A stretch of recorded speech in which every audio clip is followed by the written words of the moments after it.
Hello students, welcome to Magnet Brains. मैं रूपाली वर्मा।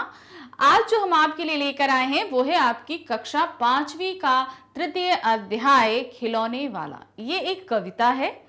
इस कविता को लिखा है सुभद्रा कुमारी चौहान जी ने। देखिए, अब आप जैसे जैसे बड़ी बड़ी क्लासेस में पढ़ रहे हो ना, तो क्या होता है कि हर चैप्टर के साथ नेम ज़रूर होता है, तो वो नेम का याद रखना बहुत ज़रूरी होता है। तो जब से ये कविता हम पढ़ रहे हैं ना, तो बिल्कुल ये ध्यान रखिए कि ये कविता लिखी किसने है, सुभद्रा कुमारी चौहान ने। ये आपको याद रखना है क्योंकि ये क्वेश्चन आ सकता है कि ये कविता किसने लिखी है, तो आप क्या बताएंगे, सुभद्रा कुमारी चौहान ने।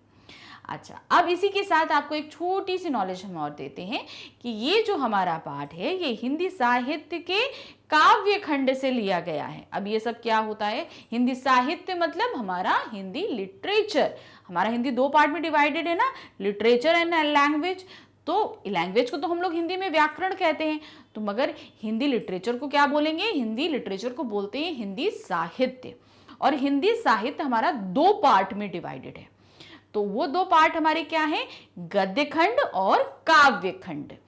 अब ये हमारा जो पाठ है ये किस में आता है, हमारा काव्य खंड में आता है। क्यों? क्योंकि ये एक कविता है। क्या है? कविता है। कविता है, दोहे हैं, ये सभी हमारा किस में आएगा, काव्य खंड में आता है। तो ये हमने आपको बता दिया। चलिए, अब इस पाठ में हम कविता को पढ़ेंगे, उसके प्रसंग को देखेंगे, उसकी व्याख्या को देखेंगे और लाइन वाइज एक्सप्लेनेशन भी देखेंगे। चलिए शुरू करते हैं। अब जब कविता हमारे सामने आती है ना, तो ध्यान रखो कविता हमेशा लय के साथ पढ़ी जाती है। मतलब थोड़ा सा गाते हुए, ये नहीं कि पूरा ही गाना है, लय होना चाहिए थोड़ा।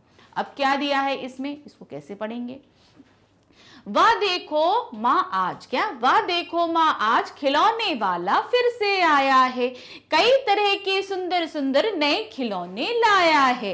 हरा हरा तोता पिंजरे में, गेंद एक पैसे वाली, छोटी सी मोटर गाड़ी है सर सर सर चलने वाली। तो हम इसको हमेशा ऐसे पढ़ते हैं। अगर आपने इसको ऐसे पढ़ा, ये जो अभी अब सही तरीका था हमने आपको बताया, अब गलत तरीका क्या है, आप अगर कविता ऐसे पढ़ोगे, वाह देखो माँ खिलौने वाला फिर से आया, कई तरह के सुंदर सुंदर नए खिलौने लाया है, तो हमें इस तरीके से नहीं पढ़ना, ये गलत तरीका है। कविता है तो थोड़ा लय में पढ़ेंगे। तो अब यहां पर क्या है, एक छोटा सा बच्चा है जो अपने माँ से बोल रहा है। क्या बोल रहा है, माँ वो देखो आज फिर से खिलौने वाला आ गया है। जैसे आप लोगों के घर के बाहर बहुत सारे फेरी लगाने वाले आते हैं, सब्जी वाला आता है, सब्जी ले लो, कबाड़ी वाला आता है, दूध वाला भी आता है, और कभी कभी साड़ी बेचने वाला, सूट बेचने वाला, बहुत तरह की चीजें बेचने वाले लोग बाहर आते हैं।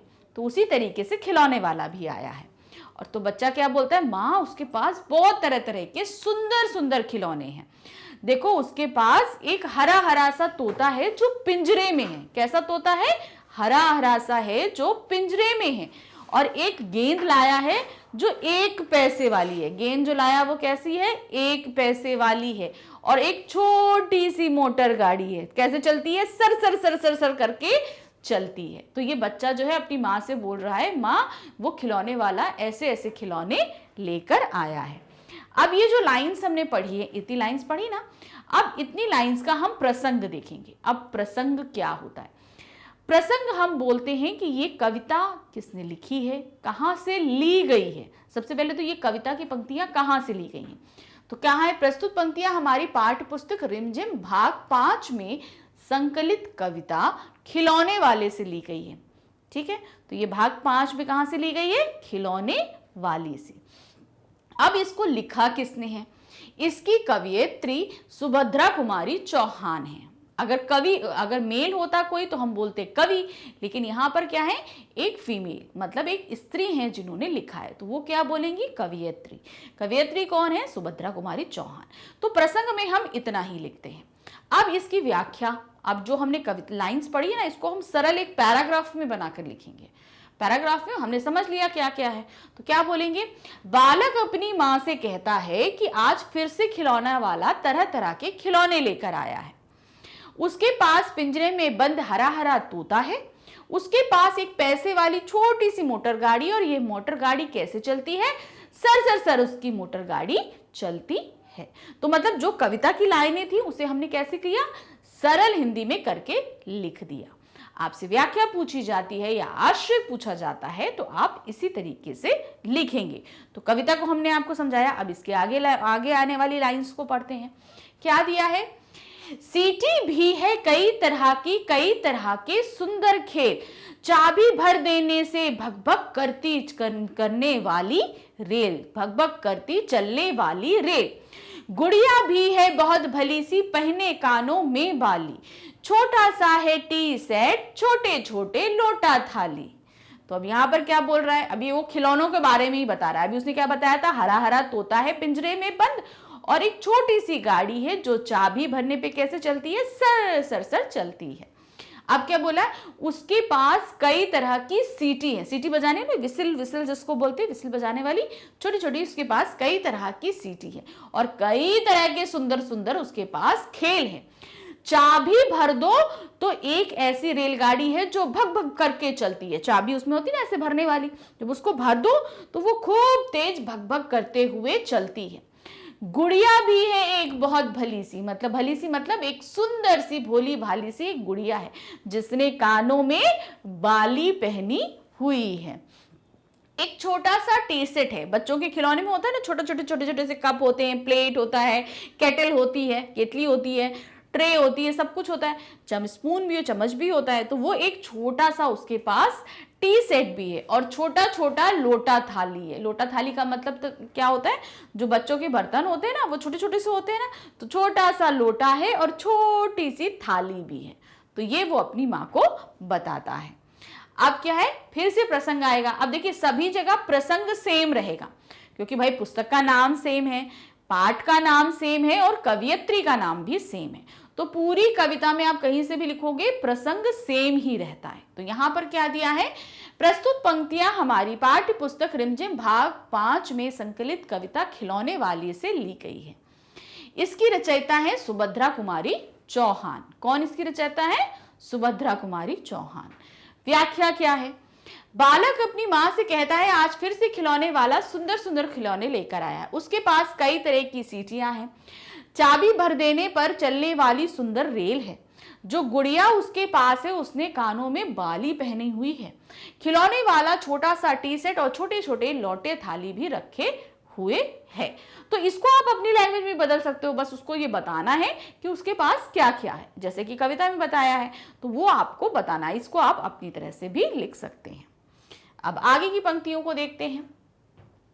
छोटे छोटे धनुष बाण हैं, छोटी छोटी तलवार, नए खिलौने ले लो भैया, जोर जोरवा रहा पुकार। मुन्नू ने गुड़िया ले ली है, मोहन ने मोटर गाड़ी, मचल मचल सरला कहती है माँ से लेने को साड़ी। कहीं खिलौने वाला भी माँ क्या साड़ी ले आता है, साड़ी तो वह कपड़े वाला कभी कभी दे जाता है। तो अब इन पंक्तियों में क्या है, तो उसने बोला कि उसके पास देखो अभी क्या था, छोटा सा टी सेट था और छोटे छोटे लोटा थाली थे। अब क्या है उसके पास, और उसके पास छोटे छोटे धनुष बाण हैं और तलवार भी है उसके पास छोटी छोटी सी। बच्चों भाई बड़ों के पास के लिए तो बड़ी बड़ी होती है, उसके पास क्या छोटी छोटी जो बच्चे ले सकते हैं, वैसे इतनी छोटी नहीं, जो बच्चे ले सकते हैं भाई इतनी बड़ी तो होगी, बड़ों की तलवार तो इतनी बड़ी होती है, बच्चों की तलवार तो इतनी बड़ी होगी, तो उतनी बड़ी बड़ी उसके पास तलवार भी है।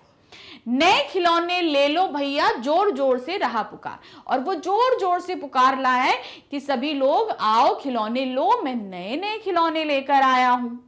मुन्नू ने गुड़िया ले ली। अब किस बच्चे ने क्या क्या लिया है वो बताते हैं कि मुन्नू ने गुड़िया ली है और मोहन ने मोटर गाड़ी ली है, और सरला जो है वो बार बार मचल रही है अपनी माँ से कि मुझे एक साड़ी ले दो। तो बच्चा क्या बोलता है कि खिलौने वाला भी कहीं साड़ी रखता है, खिलौने वाला साड़ी तो नहीं रखता है। तो साड़ी तो कौन रखता है, कपड़े वाला लगता है, जो कभी कभी हमारे घर के बाहर आता है। अब प्रसंग सेम वही रहेगा। प्रस्तुत पंक्तियां हमारी पाठ्य पुस्तक रिमझिम भाग 5 से की कविता खिलौने वाले से ली गई है। इसकी रचयिता सुभद्रा कुमारी चौहान है। अब इसकी व्याख्या कैसे, अब जैसे वो जो लाइन्स थी उन्हीं को आपको कैसे करना है, सरल हिंदी में करके उसकी एक जो है पैराग्राफ बना देना है। तो पैराग्राफ कैसे बनाएंगे? बालक अपनी माँ से कहता है कि आज फिर खिलौने वाला तरह तरह के खिलौने लेकर आया है। खिलौने वाला जोर जोर से बोल रहा है, उसके पास नए नए खिलौने हैं। वह अन्य खिलौने के साथ धनुष बाण और तलवार भी बेच रहा है।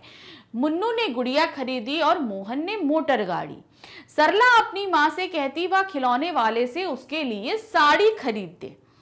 इस पर बालक अपनी माँ से कहता कि क्या कभी खिलौने वाले साड़ी लेकर रखता है? कभी नहीं लगता ना।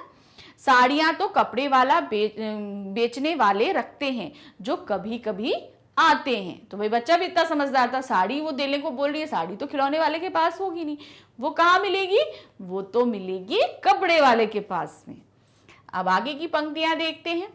अम्मा तुमने तो लाकर के मुझे दे दिए पैसे 4, कौन खिलौना लेता हूं मैं, तुम भी मन में करो विचार। तुम सोचोगी मैं ले लूंगा तोता बिल्ली मोटर रेल, पर माँ यह मैं कभी न लूंगा, ये तो है बच्चों के खेल।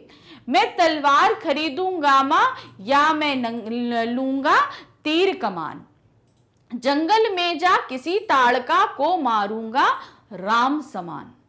तो अब यहां पर क्या है? अब बच्चा जो है वो लेने की बात कर रहा है। क्या बोल रहा है?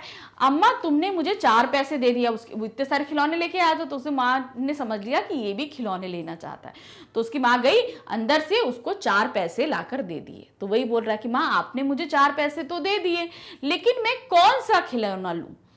तुम मन में करे तो तुम ये सोच रही हो, तुमने पैसे मुझे लाके दे दिए, लेकिन तुम ये सोच रही होगी कि ये कौन सा खिलौना लेगा।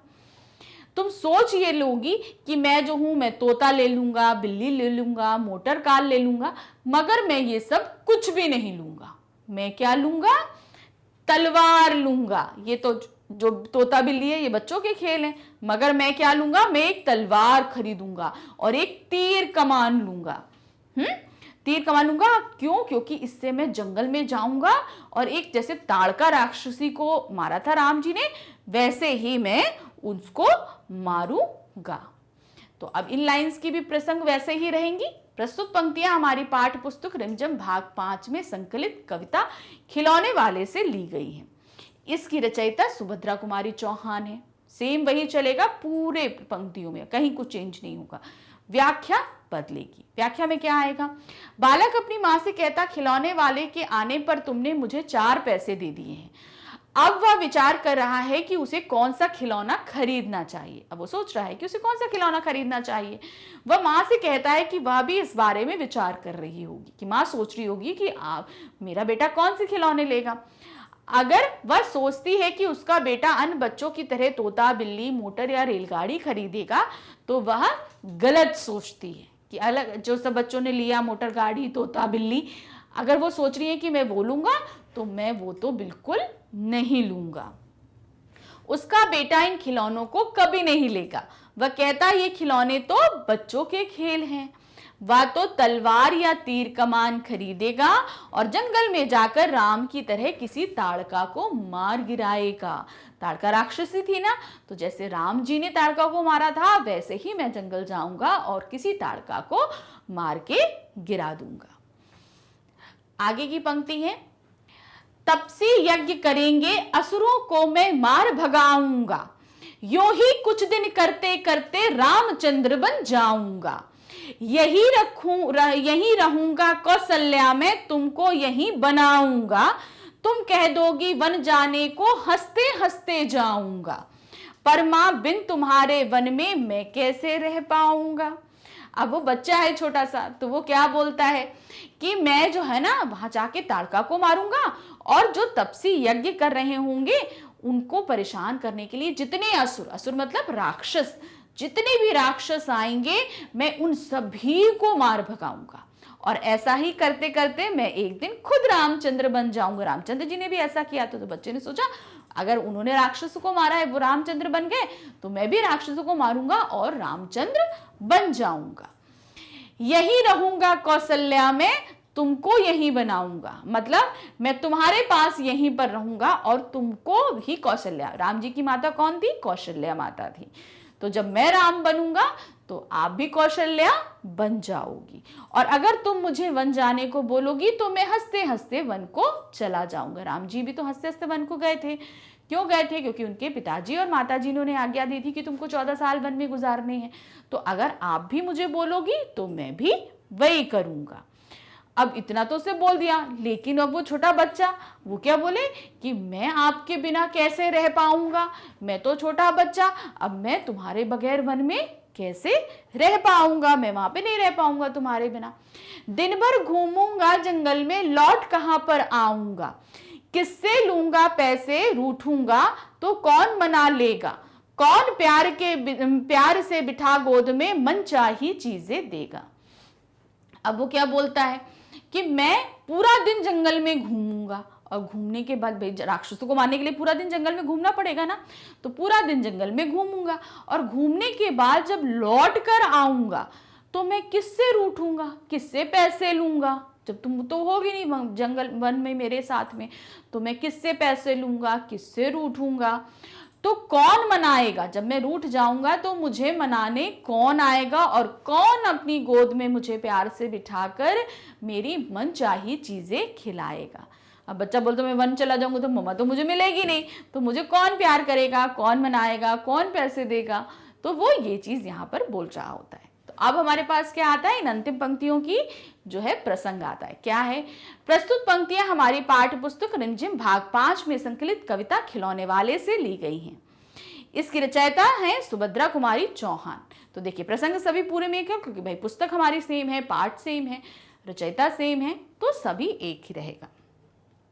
अब इसकी व्याख्या क्या है? बालक अपनी मां से कहता है कि वह खिलौने वाले से तलवार या तीर कमान खरीदेगा और जंगल में जाकर राम की तरह किसी ताड़का को मारेगा। वह सभी असुरों को जंगल में मार भगाएगा ताकि तपस्वी गण शांति पूर्वक यज्ञ कर सकें, क्योंकि जो ऋषि मुनि होते हैं, साधु होते हैं, वो यज्ञ करते हैं और जितने राक्षस होते हैं उनको बड़े परेशान करते हैं। तो जैसे राम जी उन ऋषिगणों को मदद करते थे, उसी तरीके से ये भी करेगा। इस प्रकार से वह एक दिन रामचंद्र बन जाएगा और उसकी मां कौशल्या बन जाएगी। अगर उसकी मां उसे वन जाने का आदेश देगी तो वह खुशी खुशी वन भी चला जाएगा। लेकिन बालक शीघ्र ही दुखी हो जाता है। खुशी खुशी अभी तक वो राम बनने की बात कर रहा था, लेकिन अब वो दुखी हो जाता है। वह मां से कहता है कि वह जंगल में उसके यानी मां के बिना अकेले कैसे रहेगा। भाई वो तो छोटा बच्चा है, माँ के साथ रहेगा, तो बिना माँ के वो कैसे रहेगा। जंगल में वह किससे पैसे मांगेगा, किससे रूठेगा, कौन उसे मनाएगा और गोद में बिठाकर अच्छी अच्छी चीजें देगा। तो बालक बड़ा इस चीज से परेशान हो जाता है कि वो क्या करे। तो ये हमारे पास एक कविता थी। ये जो हमारी लिखी थी, ये किसने लिखी थी? सुभद्रा कुमारी चौहान जी। तो ये कविता हमने पढ़ी, इसकी व्याख्याएं करी। अब इसी पाठ के बाद हमारे पास एक छोटी सी स्टोरी भी दी गई है। वो स्टोरी है ईदगाह। किस तरीके से एक छोटा सा बच्चा हामिद की यहाँ पर कहानी दी गई है। छोटा है लेकिन कितना समझदार है। वो अपनी दादी की तकलीफ़ों को जानता है और उनकी तकलीफ़ों को समझता है। उसके पास पैसे कम होते हैं, लेकिन जितने होते हैं वो ज़रूरत की चीज़ों को खरीदता है। तो इसी पर ये छोटी सी कहानी है ईदगाह, जिसके रचयिता है प्रेमचंद जी, मुंशी प्रेमचंद जी इसके रचयिता हैं। बहुत ही अच्छी कहानी है, आप आगे भी क्लासेस में पढ़ोगे तो ये आपका इससे रिलेटेड कोई क्वेश्चन आंसर्स नहीं आएंगे, लेकिन ये आपको एक इंटरटेनमेंट जरूर है। तो चलिए पढ़ना शुरू करते हैं इस कहानी को। कहानी का नाम है ईदगाह। अब ईदगाह होता क्या है? ईद के दिन लगने वाले मेले को ईदगाह बोला जाता है। ईदगाह मतलब एक मस्जिद के, बड़ी मस्जिद के पास में मेला लगा है ईद के दिन, तो वही है ईदगाह। और वहां पर किस तरीके से ये छोटे छोटे बच्चे जाते हैं, क्या क्या खिलौने खरीदते हैं, इन्हीं सब के बारे में हमारे सामने दिया गया है। तो सबसे पहले ईद का दिन कैसे शुरू हो रहा है ये देखेंगे। तो क्या है, रमजान के पूरे 30 रोजे के बाद, 30 दिन व्रत रखा जाता है, उसके बाद ईद आता है। गांव में कितनी चहल पहल है, ईदगाह जाने की तैयारियां हो रही हैं। किसी के कुर्ते का बटन नहीं है, पड़ोस के घर से सुई धागा लेने दौड़ा जा रहा है। किसी के जूते कड़े हो गए हैं, उसमें तेल डालने के लिए तेली के पास भागा जाता है। जल्दी जल्दी बैलों की सानी पानी दे दें, ईदगाह से लौटते लौटते दोपहर हो जाएगी। लड़के सबसे ज्यादा पसंद है, किसी ने एक रोजा रखा है वह भी दोपहर तक, किसी ने वह भी नहीं रखा, लेकिन ईदगाह जाने की खुशी उनके हिस्से की चीज है। तो अब क्या है, ईद का दिन है, सबको ईदगाह जाना है यानी कि मेले में जाना है। तो सुबह सुबह सब जल्दी जल्दी तैयार हुए, अपने घर के काम कर रहे हैं, बैलों को चारा देना है क्योंकि दो लौटते समय दोपहर हो जाएगी। किसी ने नया कुर्ता निकाला, कुर्ते का बटन टूट गया तो सुई धागा लेने दूसरे के यहाँ जा रहा है। जूते कड़े हो गए, बहुत दिन बाद निकले हैं तो थोड़ा सा तेल मलवा लें तो थोड़ा सॉफ्ट हो जाए। तो सब इसी तरीके से हैं और सबसे ज्यादा खुश हैं बच्चे। क्यों? क्योंकि मेला जाने की खुशी उनसे ज्यादा किसी को भी नहीं है।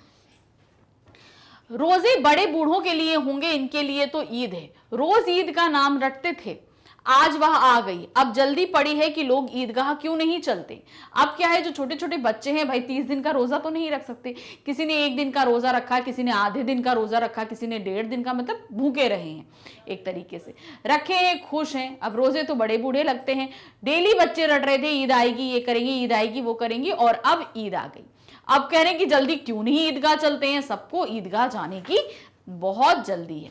बार बार जेब से अपना खजाना निकाल कर गिनते हैं और खुश होकर फिर रख लेते हैं। खजाना मतलब उनको ईदी के रूप में जो पैसे मिले हैं वो उनके पास में है।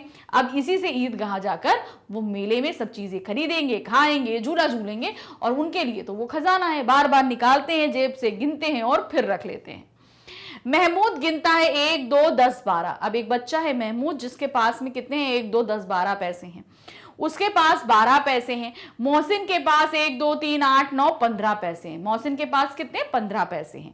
इन्हीं अनगिनत पैसों में अनगिनत चीजें लाएंगे, खिलौने, मिठाइयां, बिगुल, गेंद, ना जाने क्या क्या, और सबसे ज्यादा प्रसन्न है हामिद। तो अब क्या है, सभी खूब सारे पैसे ले लेके, किसी के पास 12 हैं, 15 हैं, लेकिन सबसे ज्यादा खुश है हामिद। एक बच्चा है हामिद, वो बहुत ज्यादा खुश है। हामिद अपनी बूढ़ी दादी अमीना की गोद में सोता है। हामिद के पांव में जूते नहीं है, सिर पर एक पुरानी धुरानी टोपी है जिसका गोटा काला पड़ गया है। पाँव में मेला चला, गांव से कहाँ चला, मेला चला, और बच्चों के साथ हामिद भी जा रहा था। कभी सब के सब दौड़ आगे निकल जाते, फिर किसी पेड़ के नीचे खड़े होकर साथ वालों का इंतजार करते। ये लोग क्यों इतना धीरे धीरे चल रहे हैं। हामिद के पैरों में तो जैसे पर लग गए थे। हामिद छोटा सा बच्चा था, अपनी दादी के साथ रहता था, उसके माँ बाप दोनों ही नहीं थे। तो वो भी सभी बच्चों के साथ में कहा जाता है, मेला जाता है। जैसे बच्चे हैं, थोड़े बच्चे क्या है, भाग के आगे निकल गए और एक पेड़ के नीचे खड़े हो गए और बाकियों के आने का इंतजार कर रहे हैं। क्यों नहीं इतनी जल्दी जल्दी चलते हैं, ये सब इतने धीमे धीमे क्यों चल रहे हैं, बच्चे आपस में बात करते हैं। और हामिद इतनी तेजी में था कि जैसे लगता है उसके पैरों में पर लग गया। वो जल्दी से ईदगाह पहुंच जाना चाहता है। शहर आ गया। अब ईदगाह कहाँ पे थी, शहर में। ये सभी गांव से आए थे। बड़ी बड़ी इमारतें आने लगी। ये अदालत है, कॉलेज है, ये क्लब घर है। इतने बड़े कॉलेज में कितने बड़े लड़के पढ़ते होंगे। सब लड़के नहीं है जी, बड़े बड़े आदमी हैं। सच, इनकी बड़ी बड़ी मूछें हैं। अब बच्चे कैसे आपस में बात कर रहे हैं, एक एक इमारत देख रहे हैं कॉलेज में। अब बड़े बड़े लड़के क्या होते हैं, उनकी तो मूछें दाढ़ी आ जाती है। तो यहाँ बोलते हैं ये सब लड़के नहीं है, ये सब आदमी हैं जो कॉलेज में पढ़ते हैं। इनकी बड़ी बड़ी मूछें हैं। इतने बड़े हो गए अभी तक पढ़ने आते हैं। तो बोले इतने बड़े हो गए अभी भी पढ़ते हैं, ना जाने कब तक पढ़ेंगे और क्या करेंगे। यानी कि वो छोटे बच्चे हैं, अब क्या जाने कि आगे कहाँ तक पढ़ाई होती है उनके गाँव में। जहाँ तक स्कूल है वो तो उतना ही जानते हैं। तो वो बोलते हैं ना जाने कहाँ तक आगे तक पढ़ाई करेंगे और कब तक पढ़ाई करते रहेंगे। हामिद के मदरसे में 2-3 बड़े बड़े लड़के हैं। मदरसे मतलब उनका एक छोटा सा स्कूल जो गांव में है, इस्लामिक जो एजुकेशन देता है उसको बोलते हैं मदरसे। तो वहां मदरसे में क्या है, छोटे कुछ बड़े बड़े लड़के भी हैं। बिल्कुल 3 कौड़ी के हैं। 3 कौड़ी के मतलब बेकार लड़के हैं, रोज मार खाते हैं, काम से जी चुराने वाले। इस जगह भी उसी तरह के लोग होंगे क्या। तो हामिद बोलता है कि मेरे यहाँ मदरसे में भी भाई ऐसे ही बड़े बड़े लड़के हैं, रोज जो है मौलवी जी से डांट खाते हैं, मार खाते हैं, कोई काम नहीं करते। तो यहाँ पर जो पढ़ने लड़के आते हैं वो भी क्या ऐसे ही होते होंगे, क्योंकि वो तो बड़े बड़े लड़कों को अपने मदरसे में देख चुका है ऐसे होते। तो यहाँ आने वाले भी ऐसे ही होते होंगे क्या। सहसा ईदगाह नजर आया। नमाज खत्म हो गई, लोग आपस में गले मिल रहे हैं। तब मिठाई और खिलौने की दुकान पर धावा होता है। सबसे पहले ईद की नमाज पढ़ी जाती है, गले मिलते हैं, एक दूसरे को मुबारकबाद देते हैं और फिर उसके बाद मिठाइयां खाते हैं। भाई त्योहार है तो मिठाई तो खाएंगे ही। ग्रामीणों का यह दल इस विषय में बालकों से कम उत्साही नहीं था। वह देखो हिंडोला, 1 पैसा देकर चढ़ जाओ, कभी आसमान पर जाते हुए मालूम होगे, कभी जमीन पर गिरते हुए। यह चरखी, लकड़ी के हाथी, घोड़े, ऊंट छड़ों पे लटके हुए, 1 पैसा देकर बैठ जाओ और 25 चक्करों का मजा लो। तो अब वहां पर डिस्कशन हो रहा है झूलों के बारे में, खिलौनों के बारे में।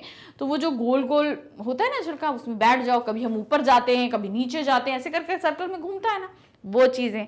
फिर खिलौने में क्या मिल रहा है, चरखी मिल रही है, घोड़े मिल रहे हैं, हाथी मिल रहे हैं, ऊंट मिल रहे हैं, तो सब वहां पर वो बताते हैं। 1 पैसा दो, बैठो और खूब मजे करो। हामिद दूर खड़ा है, सब बच्चे आपस में डिस्कस कर रहे हैं, लेकिन हामिद इन सबसे दूर खड़ा है। 3 ही पैसे तो उसके पास हैं, वो अपने कोष का 1/3 जरा सा चक्कर खाने के लिए नहीं दे सकता। तो उसने कहा कि मेरे पास तो 3 पैसे हैं, अगर 1 पैसा इस चक्कर के लिए दे दूंगा तो मेरे पास क्या बचेगा। तो वो अब अपनी अपनी जो उसके पास खजाना था यानी 3 पैसे का, उसका अगर 1 पैसा दे देता, यानी कि 1/3 उसने दे दिया, तो अब उसके पास बचा क्या, 2 पैसे। तो वो उसके पास कुछ पैसे नहीं बचते, इसलिए वो चक्कर खाएगा नहीं, मतलब वो झूला नहीं झूलेगा, उसने ये डिसाइड किया। सब चरखियों से उतरते हैं, चरखियों मतलब गोल गोल जो चरखी होती है उससे उतरते हैं। अब खिलौने लेंगे, सब झूला झूल चुके सारे बच्चे, हामिद नहीं गया। अब सब कहाँ जा रहे थे, खिलौने लेने के लिए। इधर दुकानों की कतार लगी हुई थी, तरह तरह के खिलौने हैं, सिपाही और गुजरिया, राजा और वकील, भिश्ती और धोबिन और साधु। वाह कितने सुंदर खिलौने, अब बोलना ही चाहते थे। अब वहां पे क्या, खूब सारे खिलौने लगे थे, मिट्टी के छोटे छोटे खिलौने लगे थे, भिश्ती जो पानी फैलाता है, वकील था, राजा था, सब बहुत तरह तरह के खिलौने लगे हुए थे, बहुत ही सुंदर, जैसे लगते थे कि अभी बोल पड़ेंगे। महमूद सिपाही लेता है, खाकी वर्दी और लाल पगड़ी वाला। तो महमूद क्या लेता है, वो एक सिपाही लेता है, पुलिस का सिपाही जो होता है वैसे लेता है। कंधे पर बंदूक रखे हुए है, मालूम होता है अभी कवायद किए चला जा रहा। कवायद मतलब जो लेफ्ट राइट करते हैं ना, परेड में करते हैं ना, तो उसको बोलते हैं कवायद करना। तो वो क्या है, इतना सुंदर लग रहा था कि ये अभी लेफ्ट राइट करना शुरू कर देगा। मोशन को भिश्ती पसंद आया, कमर झुकी हुई, ऊपर मशक रखे हुए। मशक मतलब एक थैला होता है, चमड़े का बना होता है, उसके अंदर पानी रहता है, तो उसको बोलते हैं भिश्ती। वो लोगों को पानी भी पिलाता है और सबको पानी देने का काम करता है, तो उसको बोलते हैं भिश्ती। उसकी कमर झुकी हुई होती है क्योंकि कंधे पे बहुत भारी थैला होता है पानी का। मशक बोलते हैं उसको, उसमें पानी भरा होता है, वो ऐसे झुक के चलता है और सबको ऐसे झुक झुक के पानी पिलाता रहता है। मशक का मुंह एक हाथ से पकड़े हुए, वह मशक से पानी उड़ेलना ही चाहता है, तो वो क्या है, एक हाथ से पकड़ लेता है कि लो भैया पानी उड़ेलो। नूरे को वकील से प्रेम था, नूरे ने क्या लिया, वकील लिया। कैसी विद्वता है उसके मुख पर, यानी कि उसका मुख कैसा लग रहा था कि बहुत ज्यादा नॉलेज वाला है, मतलब बहुत बड़ा विद्वान है, उसको ऐसा लग रहा था। काला चोंगा, नीचे सफेद अचकन, अचकन के सामने की जेब में घड़ी, सुनहरी जंजीर, एक हाथ में कानून का पोथा लिए हुए। तो जैसे वकील होते हैं, ब्लैक कोट पहने हुए, सफेद अचकन पहने हुए, हाथ में किताब लिए हुए और एक जंजीर पहने हुए, एक पॉकेट में एक घड़ी यहाँ पर लटकी हुई थी। तो सब उस तरीके से वो लग रहा था। मालूम होता है अभी किसी अदालत में जिरा और बहस के लिए चला जाएगा, मतलब ऐसा लग रहा था ये वकील अभी तैयार है और तुरंत ही कोर्ट में जाएगा और वहां पर बहस करेगा। ये सब 2-2 पैसे के खिलौने हैं, सब 2-2 पैसे में मिल रहे थे, यानी कि अब देखिए 1 पैसे में सबने झूला झूला और 2-2 पैसे के ये खिलौने थे। हामिद के पास कुल 3 पैसे हैं, इतने महंगे खिलौने वह कैसे ले। खिलौना कहीं हाथ से छूट पड़े तो चूर चूर हो जाएगा, जरा पानी पड़े तो सारा रंग धुल जाएगा, ऐसे खिलौने लेकर वह क्या करेगा। लेकिन ललचाई हुई आंखों से खिलौनों को देख रहा था और चाहता था कि जरा देर के लिए उन्हें हाथ में ले ले। अब हामिद है तो बच्चा, अब उसे लग रहा था कि मेरे पास तो कुल 3 पैसे हैं, 2 पैसे का ये ले लूंगा, मेरे पास क्या बचेगा। और ये कैसा, जरा सा हाथ से टूटा, चूट चूट के भाई मिट्टी के खिलौने थे, पानी पड़ा, रंग चला गया। तो मगर बच्चा तो बच्चा है, उसे लग रहा था कि एक बार में ये खिलौने हाथ में ले लूं, उसका मन ललचा रहा था। खिलौने के बाद मिठाइयां आती हैं, सबने खिलौने ले लिए, हामिद ने कुछ नहीं लिया, हामिद ने झूला भी नहीं झूला। अब खाने की बारी आती है, सब मिठाइयों की तरफ आते हैं। किसी ने रेवड़ियां ली, किसी ने गुलाब जामुन, किसी ने सोन हलवा, सभी मजे से खा रहे थे, सबने कुछ न कुछ लिया, सब बहुत अच्छे से खा रहे थे। मिठाइयों के बाद कुछ दुकानें लोहे की चीजों की आई, कुछ गिलट और कुछ नकली गहनों की। अब उसके बाद लोहे की चीज़ों की दुकान थी, फिर गहनों की थी, गिलट की नकली गहने जो होते हैं वो, इन सब की दुकानें थी। लड़कों के लिए यहाँ कोई आकर्षण नहीं था, जो छोटे छोटे बच्चे थे उनके लिए यहाँ कोई मतलब ही नहीं था, बड़ों के लिए थी। वे सब आगे बढ़ जाते हैं। हामिद लोहे की दुकान पर रुक जाता है। सब बच्चे आगे बढ़ गए क्योंकि वहां पे कोई मतलब का नहीं था, लेकिन हामिद एक लोहे की दुकान होती है वहां पर रुक जाता है। कई चिमटे रखे हुए थे। चिमटे मतलब आप लोगों ने देखा होगा ना, मम्मा जब रोटी सेकती है ना तो वो आग पर से चिमटे से रोटी उठाती है, उसको चिमटा बोलते हैं। तो उसको वो चीज उसको दिखी। उसे ख्याल आया दादी के पास चिमटा नहीं है। तवे से रोटियां उतारती है तो हाथ जल जाता है। अगर वह चिमटा लेकर दादी को दे दे तो वह कितनी प्रसन्न होगी, फिर उसकी उंगलियां कभी न जलेंगी। घर में एक काम की चीज हो जाएगी, खिलौने से क्या फायदा। अब कितना समझदार था। उसकी दादी को तकलीफ होती थी रोटियां सेकने में, उंगली से उंगलियां जल जाती थी। तो उसने सोचा क्यों नहीं एक चिमटा ले लेता हूँ, घर में एक काम की चीज़ आ जाएगी, दादी की उंगलियां जलने से बच जाएंगी, खिलौने से क्या फ़ायदा, जरा सा गिरेगा टूट जाएगा, पैसे बर्बाद। तो वो ये अपने मन में विचार कर रहा होता है। हामिद के साथी आगे बढ़ गए। सबील पर सब के सब शरबत पी रहे। सबील मतलब जहां पर शरबत मिलता है। देखो सब कितने लालची हैं, इतनी मिठाइयां ली, मुझे किसी ने एक भी ना दी। उस पर कहते हैं मेरे साथ खेलो, मेरा ये काम करो। तो सब अपना दोस्त होने का वादा मतलब बोलते हैं कि मेरे साथ खेलो, ये करो, मेरा काम करो। और सब इतनी मिठाइयां खा रहे थे, मुझसे किसी ने एक मिठाई तक के लिए नहीं पूछा। ये कैसे दोस्त। तो वो सभी आगे थे। अब अगर किसी ने कोई काम करने को कहा तो पूछूंगा, खाए मिठाइयां आप मुंह सड़ेगा, फोड़े फुंसियां निकलेंगी, आपकी जबान चटोरी हो जाएगी। सबके सब हंसेंगे कि हामिद ने चिमटा लिया। हंसे मेरी बला से। उसने दुकानदार से पूछा ये चिमटा कितने का है। तो अब वो मन ही मन में सबको बदुआ भी दे रहा है। मीठा खाएंगे, दांत सड़ेंगे, मुंह में फोड़ा फुंसियां निकलेंगी, खुद ही की जुबान खराब होगी, जाने दो। अब मैं चिमटा लूंगा तो सभी बोलेंगे है हामिद ने चिमटा लिया, फालतू की चीज ली, इसका क्या काम है। लेकिन तभी ये मन में सोचते हुए वो दुकानदार से पूछ लेता है कि चिमटा कितने का है। दुकानदार ने उसकी ओर देखा और कोई आदमी साथ ना देखकर यह तुम्हारे काम की चीज नहीं है। अब वो बच्चा अकेला था। अब ये जो सामान था ये बड़ों का था, तो उसने सीधे ही देखा कि इसके साथ कोई बड़ा आदमी नहीं है, तो उसने बोला ये तुम्हारे काम की चीज नहीं है। दुकानदार ने सीधे ऐसे बोला, बिकाऊ है कि नहीं। हामिद गुस्से से बोला, बिकाऊ है कि नहीं, बिकाऊ क्यों नहीं है और यहाँ क्यों लाद कर लाए हैं। तो मतलब अगर तुम्हें बेचना नहीं है तो तुम यहाँ बेच रहे हो कि नहीं। तो उसने बोला बिल्कुल बिकाऊ है, अगर बिकाऊ नहीं होता तो मैं यहाँ लेकर क्यों आता, बेचने के लिए नहीं होता तो मैं क्यों लेकर आता। तो बताते क्यों नहीं हो कि के पैसे का है। तो उसने बोला फिर तुम क्यों नहीं बता रहे हो ये कितने का है। तो उसने क्या बोला कि ये 6 पैसे का है। अब हामिद के पास तो 3 पैसे और वो कितने का चिमटा लगा रहा है, 6 पैसे का। हामिद का दिल बैठ गया। अब उसे तकलीफ, उसको दुख लगा कि हाय मैं चिमटा भी नहीं ले पाऊंगा। तो क्या बोलता, ठीक ठाक बताओ, ठीक ठीक 5 पैसे लगेंगे, लेना हो तो लो, नहीं चलते बनो। तो उसने हामिद ने बोला ठीक ठीक लगा। तो उसने बोला 5 पैसे लगेंगे तो लेना है तो लो।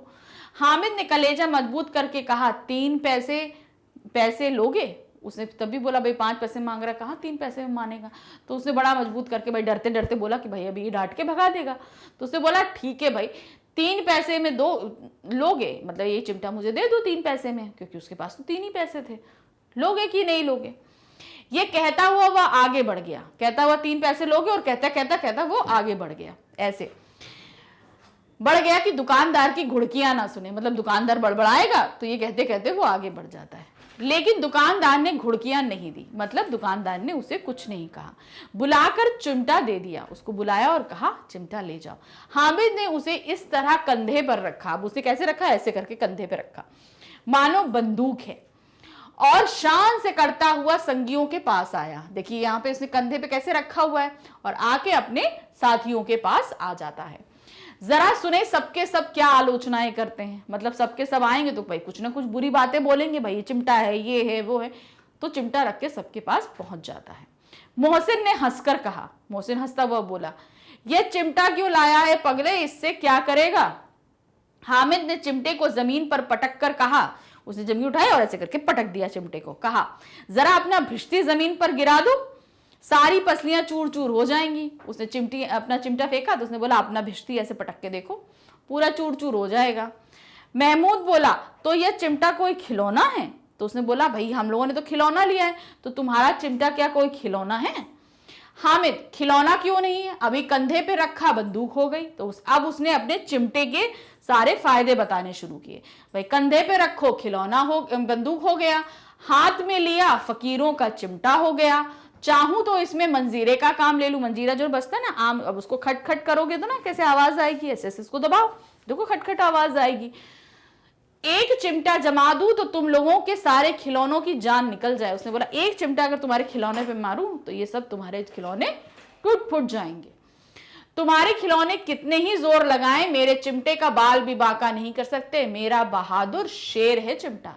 तो उसने कहा तुम्हारे खिलौने कितना भी जोर लगा लें, मेरे चिमटे का कुछ नहीं कर सकते हैं। तो मेरा चिमटा क्या है? शेर है। भाई शेर का कोई कुछ नहीं कर सकता, उस दिन मेरा चिमटा क्या है? शेर है। सम्मी ने खंजरी ली थी, प्रभावित होकर बोला मेरी खंजरी से बदलोगे 2 आने में। उसने खंजरी ली थी बजाने के लिए, एक यंत्र होता है। उसने बोला मेरी खंजरी तुम ले लो और अपना चिमटा मुझे दे दो। शमी ने ऐसा बोला एक बच्चे ने। हामिद ने खंजरी की ओर उपेक्षा से देखा, मेरा चिमटा चाहे तो तुम्हारी खंजरी का पेट फाड़ दे। उसमें वो लगा होता है कपड़ा टाइप का। तो उसने बोला कि अगर मेरा चिमटा चाहे तो ऐसे घुस जाए, तुम्हारी खंजरी का जो है वो पेट फट जाएगा। बस एक चमड़े की झिल्ली लगा दी, ढप ढप बोलने लगी, जरा सा पानी लग जाए तो खत्म हो जाए। मेरा बहादुर चिमटा आग में, पानी में, आंधी में, तूफान में बराबर डटा खड़ा रहेगा। तो उसने बोला कि तुम्हारी खंजरी क्या, एक चमड़ा लगा दिया, जरा सा आग में जाए जल जाए, पानी पड़ जाए बेकार हो जाए, मेरा चिमटा कहीं पे भी डाल दो कुछ नहीं होगा, वो तो बहुत ही मजबूत है। तो हामिद यहाँ अपने चिमटे की जो है खूब बड़ाई करता है, सबको खूब अच्छे अच्छे बता रहा है कि मेरा चिमटा ये है ये। और सबने जो खिलौने लिए थे, अब क्या है सबको अपने खिलौने बुरे लगने लगे थे। उन्हें लग रहा था ये चिमटा बड़ा फायदे वाला है। किसको कैसे कैसे लग रहा था आगे देखते हैं।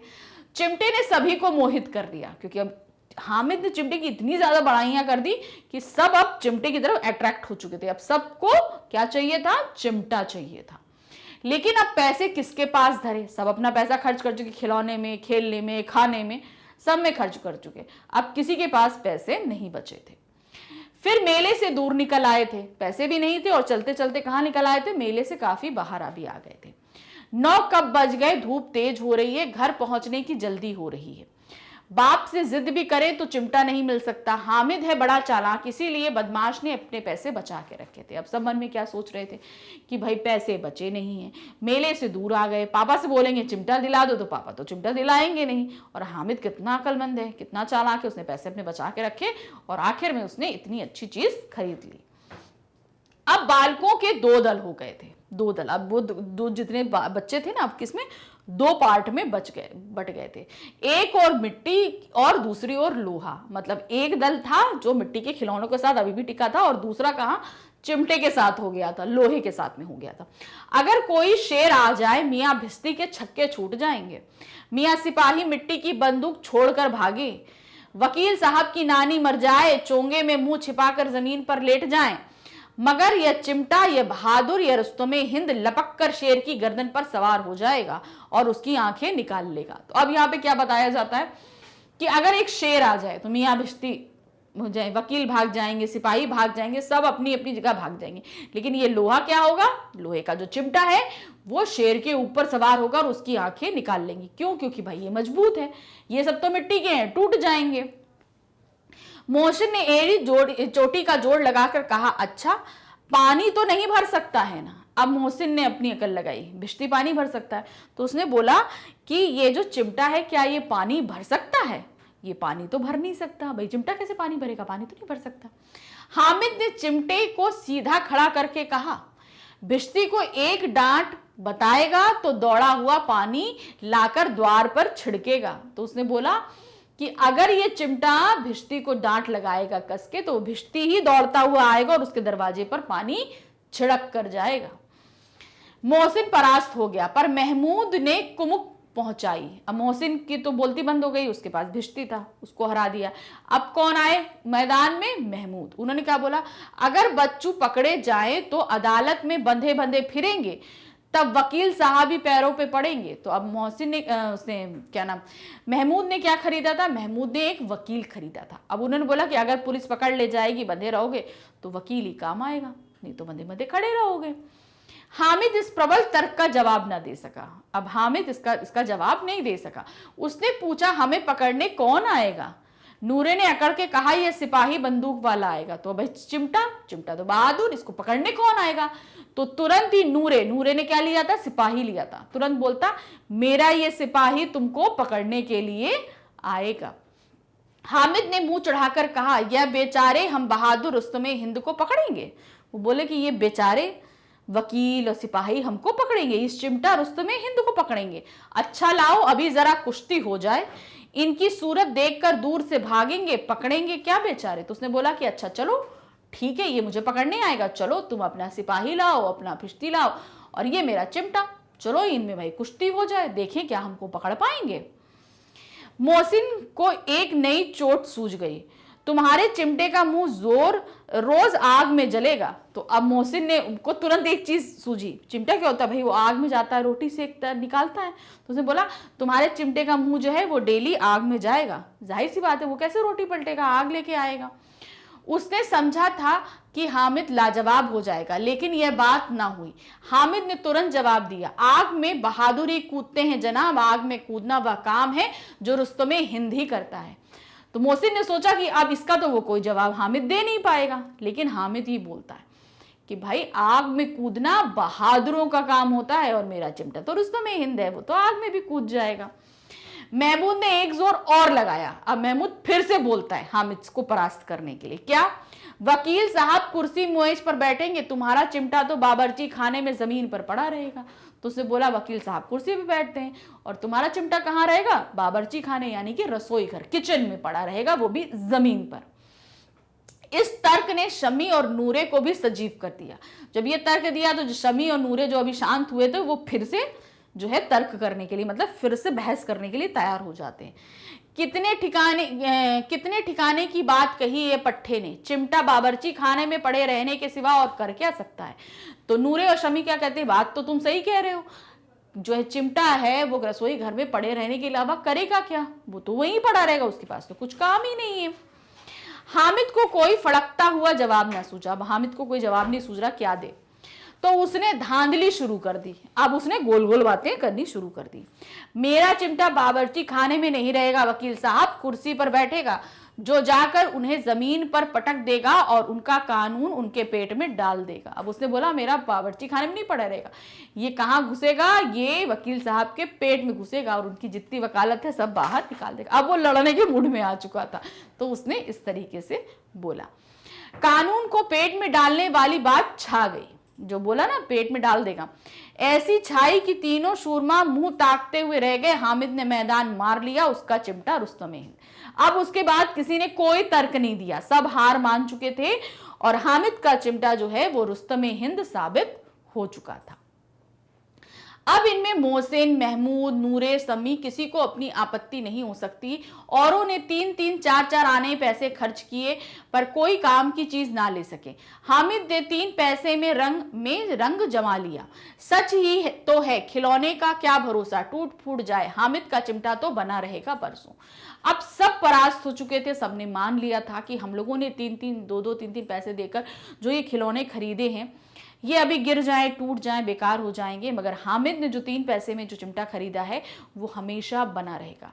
ये सभी बच्चे समझ चुके थे और मान चुके थे। संधि की शर्तें तय होने लगी। अब क्या है, अब ये लड़ाई झगड़ा खत्म हुआ कि अब जो है ना हम लोग आपस में दोस्ती कर लेते हैं। क्या हुआ, मोहसिन ने कहा, जरा अपना चिमटा दो, हम भी देखें तुम हमारा भिश्ती लेकर देखो। अब संधि क्या हुआ कि भाई तुम हमारा खिलौना ले लो, हम थोड़ी देर के लिए तुम्हारा चिमटा ले लेते हैं, क्योंकि चिमटे से सभी मोहित हो चुके थे।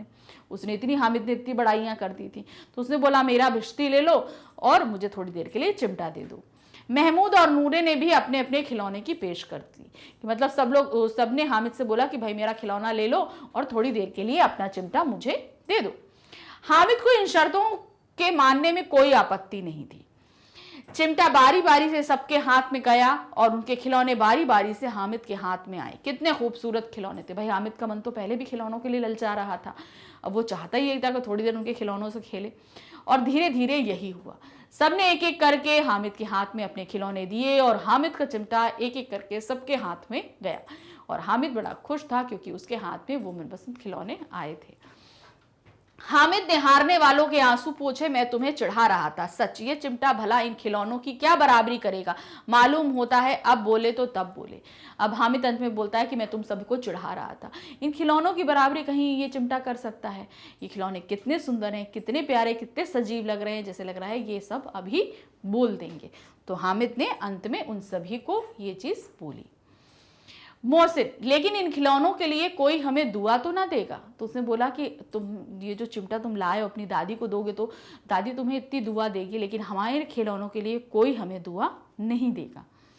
महमूद, दुआ को लिए फिरते हो, उल्टे मार ना पड़े, अम्मा जरूर कहेंगी कि मेले से यही मिट्टी के खिलौने मिले थे। तो मोहसिन क्या बोलता है कि उल्टा दुआ की तो छोड़ो, ऐसा ना हो कि उल्टा मार पड़ जाए हम लोगों को, कि भाई ये मिट्टी के खिलौने ही हमको इतने पैसे बर्बाद करके लाने को मिले थे। हामिद को स्वीकार करना पड़ा कि खिलौनों को देखकर किसी की मां इतनी खुश ना होगी जितनी दादी चिमटे को देखकर होगी। फिर अब तो चिमटा रुस्तमे हिंद है और सभी खिलौनों का बादशाह है। हामिद भी मानता है कि सबके खिलौने देखकर माएँ इतनी खुश नहीं होंगी जितना चिमटा देख के दादी खुश होंगी। अब चिमटा सब पर छा चुका था, रुस्तमे हिंद बन चुका था। रास्ते में महमूद को भूख लगी, उसके बाप ने केले खाने को दिए। ये थे महमूद ने केवल हामिद को साझी बनाया, उसके अन्य मित्र मुंह ताकते रह गए। यह उस चिमटे का प्रसाद था। अब रास्ते में महमूद को भूख लगी, उसके पास केले थे, उसने खाया, सिर्फ हामिद को दिया और किसी को नहीं दिया। तो ये कमाल क्यों था? ये कमाल था चिमटे का, क्योंकि चिमटे से सभी मोहित हो गए थे तो हामिद से सभी प्रसन्न थे, इसीलिए महमूद ने सिर्फ उसी को केले दिए और किसी को भी केले नहीं दिए। 11 बजे सारे गांव में हलचल मच गई। 11 बजे सभी गांव पहुंच गए, मेले वाले आ गए। मोहसिन की छोटी बहन ने दौड़कर भिश्ती उसके हाथ से छीन लिया। अब सब मेले वाले भाई और स्त्रियां सब गांव में ही थी, पुरुष सब मेले में गए थे। जैसे ही आए सब मेले वाले वापस आ गए, क्या क्या लेकर आए, सबके अंदर ये जिज्ञासा थी। तो मोहसिन की जो बहन थी वो आई दौड़कर अपने भाई के हाथ से भिश्ती को छीन लिया और मारे खुशी के जो उछली तो मियां भिश्ती नीचे आ रहे और परलोक सिधार रहे। अब वो खींचातानी में क्या हुआ, खुशी में जैसी वो खींचातानी हुई, हाथ में खींचने लगी मोहसिन से, भिश्ती गिरे और जमीन पर टूट गए, परलोक सिधार गए, मतलब वो टूट फूट के बेकार हो गए। इस पर भाई बहन में मारपीट हुई, दोनों खूब रहे। उनकी अम्मा यह शोर सुनकर बिगड़ी और दोनों के ऊपर से 2-2 चांटे और लगाए। मतलब भाई बहन भी आपस में लड़े और लड़ने के बाद में क्या हुआ कि बाद में अम्मा आई, अम्मा ने भी मार खूब अच्छे से पिलाई। मियां नूरे के वकील का अंत इससे ज्यादा गौरवमय हुआ। इधर मोहसिन का भिश्ती तो टूट गया, अब जो है किसके, नूरे के वकील की बारी आई। वकील जमीन पर या ताक पर तो नहीं बैठ सकता था। दीवार में 2 खूंटियां गाड़ी गई, उस पर लकड़ी का एक पटरा रखा गया, पटरे पर कागज का कालीन बिछाया गया। वकील साहब राजा भोज की भांति सिंहासन पर विराजे। नूरे ने उन्हें पंखा झलना शुरू किया। मालूम नहीं पंखा की हवा से या पंखे की चोट से वकील साहब का चोला माटी में मिल गया। फिर जोर शोर से मातम हुआ और वकील साहब की अस्थियां घूरे में डाल दी गईं। अब क्या हुआ, वकील साहब जो लेकर आए नूरे, पटरा 2 कीले गाड़ी गई, पटरा ऐसे करके बैठाला गया, उसके ऊपर कागज बिछाया गया, कागज के ऊपर वकील साहब को बैठाला गया। नूरे ने पंखा जला, पता नहीं पंखा की मार लगी या हवा से वकील साहब नीचे और मिट्टी में मिलके चकनाचूर हो गए। इस तरीके से वकील साहब भी टूट फूट गए। अब जरा महमूद का सिपाही, भाई भिश्ती टूट गया और वकील साहब टूट गए, अब कौन आए, महमूद ने सिपाही लिया था, उसकी बारी। उसे चटपट गांव का पहरा देने का चार्ज मिल गया। अब क्या हुआ, उसे पहरा देना था पूरे गांव का, लेकिन पुलिस का सिपाही पालकी पर चलेगा। एक टोकरी आई, उसमें कुछ लाल रंग के फटे पुराने चीथड़े बिछाए गए जिसमें सिपाही साहब आराम से लेटे। नूरे ने यह टोकरी उठाई और अपने द्वार का चक्कर लगाने लगा।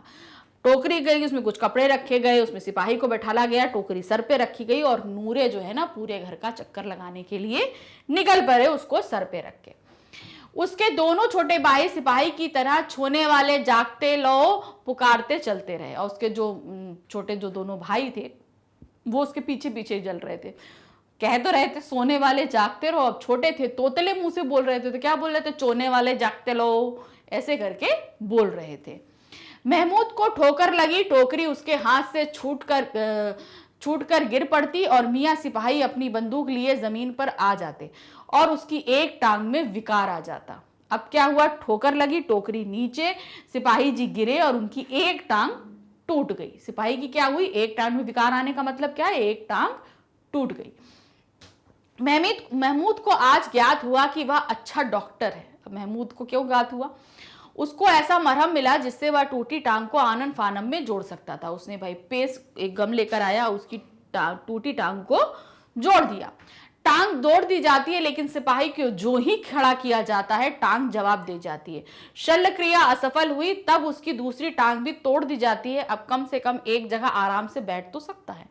भाई टांग को चिपका तो देता है, लेकिन जैसे ही उसको खड़ा करता है वो टांग टूट गई, और वो फिर से सिपाही जो टूटी हुई टांग थी वो फिर से टूट जाती है और गिर जाता है। फिर अब अंत में क्या होता है, उसकी दूसरी टांग भी तोड़ दी जाती है और आधा ही पोर्शन उसका रख दिया जाता है। अब मियाँ हामिद का हाल सुनिए। अब क्या वो सभी बच्चों के टूट गए, अब आई बारी हामिद की। हामिद ने क्या लिया था, चिमटा। अमीना उसकी आवाज सुनते ही दौड़ी और उसे गोद में उठाकर प्यार करने लगी। सहसा उसके हाथ में चिमटा देखकर वह चौंकी। अमीना कौन, उसकी दादी। जैसे ही हामिद को आता सुना दौड़ के आई, उसे गोदी में उठा ली और प्यार करने लगी, लेकिन उसके हाथ में चिमटा देखकर चौंक गई। क्यों चौंकी भाई, यह चिमटा कहाँ था, मैंने मोल लिया है। कहाँ, तो उसने, माँ ने बोला ये चिमटा कहाँ था, कहाँ से लेकर आए हो तुम, तो उसने बोला मैंने मोल लिया, यानी कि मैंने खरीदा है। कितने पैसे में, 3 पैसे में। अमीना ने पूछा कितने पैसे में लिया, तो उसने बोला 3 पैसे में। अमीना छाती पीट ली, यह कैसा बेसमझ लड़का है कि दोपहर हुआ कुछ खाया ना पिया, लाया क्या यह चिमटा। अब क्यों दिया था भाई, सुबह से बच्चा निकला है, खाया पिया नहीं है, कुछ खाएगा न, कुछ भी नहीं खरीदा ना कुछ खाया, क्योंकि अमीना ने 3 पैसे ही दिए थे, और उन 3 पैसे का ये खाली लड़का लेकर के आया, सिर्फ चिमटा लेकर आया। सारे मेले में तुझे और कोई चीज ना मिली जो यह लोहे का चिमटा उठा लाया। तो अमीना उसको डांटते हुए कहती, पूरे मेले में तुम्हें कुछ ना मिला, खाली एक चिमटा लेकर आया और कुछ नहीं मिला था तुमको। हामिद ने कहा, तुम्हारी उंगलियां तवे में जल जाती थी इसलिए मैंने इसे ले लिया। तो हामिद ने क्या बोला, दादी आपकी उंगलियां तवे में जल जाती थी रोटी सेकते समय, इसीलिए मैं ये चिमटा लेकर आया हूं। बुढ़िया का क्रोध तुरंत स्नेह में बदल गया। दादी जो इतना गुस्से में थी वो तुरंत ही प्यार में आ गई कि भाई वो मेरी इतनी फिक्र कर रहा है तो उनको प्यार आएगा ना, तो उनको प्यार आ जाता है। बच्चे में कितना त्याग, कितना सद्भाव और कितना विवेक है। दूसरों को खिलौने लेते और मिठाइयां खाते देखकर इसका मन कितना ललचाया होगा। वहां भी इसे अपनी बुढ़िया दादी की याद बनी रही। अमीना का मन गदगद हो गया। तब उसने सोचा कि बताओ मेले में सब बच्चे कितना खा रहे होंगे, पी रहे होंगे, झूला झूल रहे होंगे, खिलौने ले रहे होंगे, ये सब देख के इसका मन इतना ललचाया होगा। लेकिन उन सब के बीच में उसे अपनी दादी का ही याद रहा। ये जब उसको सब चीज़ें याद आती हैं तो दादी बहुत खुश हो जाती है, बहुत खुश होते हैं, इतनी खुश कि उसकी आंखों से आंसू गिरने लगते हैं। वह रोने लगी, दामन फैलाकर हामिद की दुआएं देती जाती और आंसू की बड़ी बड़ी बूंदें गिराती जाती, और हाथ फैला के भगवान से जो है वो हामिद के लिए अच्छी अच्छी दुआएं, अच्छी अच्छी चीज़ें मांग रही थी और खूब रोती जा रही थी। तो ये इसके राइटर कौन है, प्रेमचंद जी। तो हमने यहाँ पर देखा कि किस तरीके से एक छोटा सा बच्चा अपनी सारी कामनाओं को भूलता है, लेकिन एक काम की चीज़ अपनी दादी के लिए लेकर आता है। ये कहानी बहुत ही अच्छी थी प्रेमचंद जी की, हमने पढ़ी, समझी, जानी, देखी और बहुत कुछ इसे सीखने को भी मिला कि किस तरीके से जो है हम चीज़ों को देख और समझ सकते हैं। चीज़ों को अपनी ज़रूरतों के नहीं, सभी की ज़रूरतों के साथ हमें देखना और समझना चाहिए। अब इसी के साथ एक छोटी सी और हमारे पास में क्या है, एक एक्टिविटी टाइप की है, कोशिश करिएगा, देखिए आप कर पाते हैं कि नहीं। तो यहाँ पर एक ये छोटी सी छतरी यानी कि ये पैरासूट बनाने की हमारी कोशिश है। क्या दिया है हमें, सामान क्या लेना है, एक रुमाल लेना है, धागे के 4 टुकड़े और एक पत्थरा, एक हैंकी लेना है, ठीक है, एक बड़ा सा हैंकी लीजिएगा, धागे लीजिएगा 4 इक्वल साइज के, थोड़े से मोटे, बहुत पतले नहीं लीजिएगा, और इक्वल साइज के 4 धागे और एक छोटा सा पत्थर लेना है, बहुत छोटा भी नहीं, इतना बड़ा सा आप पत्थर लोगे। फिर किसको बनाने का तरीका क्या है, समान लंबाई के धागे के चारों टुकड़ों को रुमाल के 4 कोनों पे बांध देना है। तो जो हमने 4 सेम साइज के धागे लिए थे ना, उनको हैंकी के चारों पॉइंट्स पे हम बांध देंगे। देखिए ना, ये हैंकी है ना 4, तो हम इनको क्या करेंगे, चारों पॉइंट्स पे बांध देंगे। रुमाल के चारों कोनों को बीच तक मोड़ो, उनको क्या करना, बीच तक मोड़ के लेके आना, ऐसे करके मोड़ के लेके आना। और चारों धागों से पत्थर बांधने से पहले यह निश्चित कर लो कि उनकी लंबाई एक समान है। अब जब हम उनके नीचे पत्थर बांधेंगे ना तो पहले चारों धागे बराबर कर लेने हैं। मतलब जब हम रुमाल लेंगे तो रुमाल को हम क्या करेंगे, ऐसे बांध के बराबर ले आएंगे, और जब परोगे तो उसमें पत्थर को बांध देंगे। अब इसे आकाश की ओर जोर से उछालो। अब इसको करने के बाद ऐसे पकड़ना है, उसको जोर से आसमान की तरफ उछालना, ठीक है। फिर क्या करना, और धीमे धीमे तैरते हुए नीचे आने लगेगा। फिर वो क्या होगा, धीरे धीरे धीरे धीरे वो नीचे आने लगेगा। करो।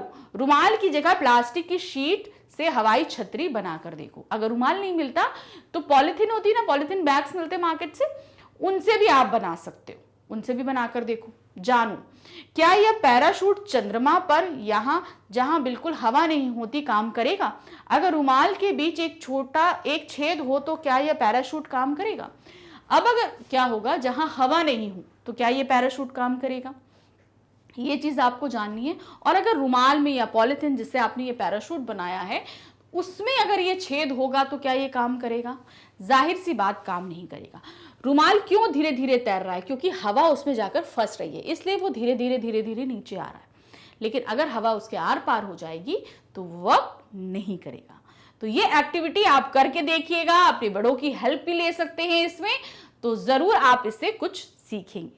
तो इस तरीके से हमने ये पार्ट में खिलौने वाला एक छोटा सा चैप्टर, एक छोटी सी कहानी पढ़ी, कविता को भी देखा, कहानी पढ़ी ईदगाह, और एक छोटी सी एक्टिविटी भी करी हमने पैराशूट बनाने की।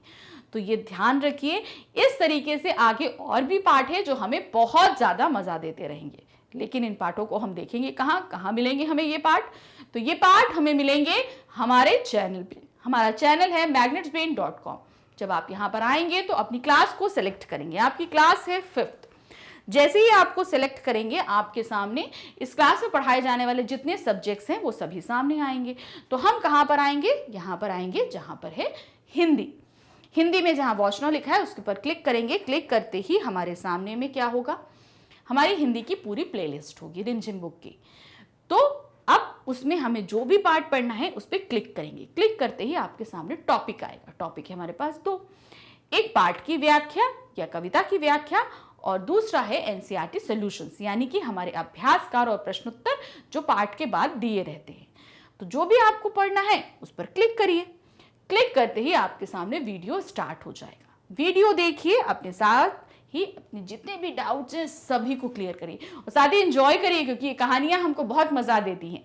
क्योंकि हमेशा कहानी को आप इमेजिन करते हुए चलेंगे तो यकीन मानिए आप उस कहानी के साथ एक नई दुनिया को देखेंगे।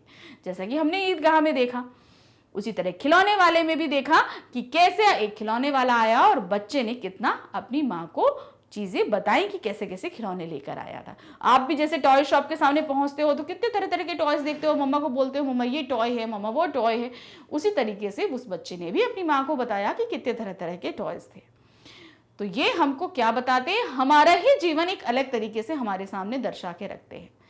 तो जरूर इन सभी वीडियोस को देखिए और नई नई दुनिया के दर्शन करते रहिए, मजा लेते रहिए। लेकिन साथ ही हमारे चैनल को लाइक, सब्सक्राइब और शेयर करना जरूर नहीं भूलिएगा। बिल्कुल, क्योंकि अगर आप भूल गए ना तो हम आपके लिए नई चीजें कैसे लेकर आएंगे?